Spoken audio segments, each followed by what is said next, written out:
So this whole Venezuela thing exploded into public view, not just because the U.S. claims it captured President Nicolas Maduro in a military operation and is now saying it's running the country during a transition, but also because even inside the United States, the debate over that action has turned into a wild TV moment, like when Deputy White House Chief of Staff Stephen Miller totally lost his cool during a CNN interview defending President Trump's approach and arguing the U.S. has to act unapologetically to secure global stability and protect American interests, which sparked a tense back and forth with the anchor about whether there should even be elections or who should lead Venezuela next, and how fighting around democracy and sovereignty even works in this context. Critics inside and outside the U.S. have slammed the capture as a violation of international law and fear it sets a dangerous precedent for how big powers treat smaller nations, while supporters cheer it as a win against corruption and narco-trafficking.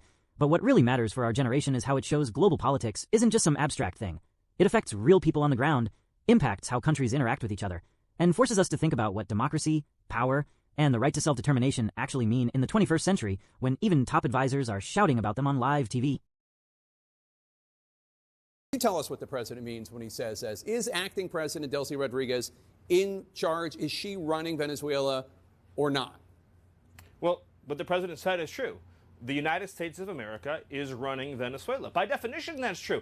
Jake, we live in a world in which you can talk all you want about international niceties and everything else. But we live in a world, in the real world, Jake, that is governed by strength, that is governed by force, that is governed by power. These are the iron laws of the world that have existed since the beginning of time. But in terms of day-to-day operations in Venezuela, that is acting President Rodriguez, right? It's not some sort of American emissary. No, what I'm saying is, we'll keep going here, Jake, so I want to say what I'm saying and then you'll follow up. But what I'm saying is just one level above that, which is that by definition, we are in charge. Because we have the United States military stationed outside the country. We set the terms and conditions. We have a complete embargo on all of their oil and their ability to do commerce. So for them to do commerce, they need our permission. For them to be able to run an economy, they need our permission. So the United States is in charge. The United States is running the country during this transition period. If that's true, obviously that doesn't mean that President Trump is setting the bus fare schedule inside the country.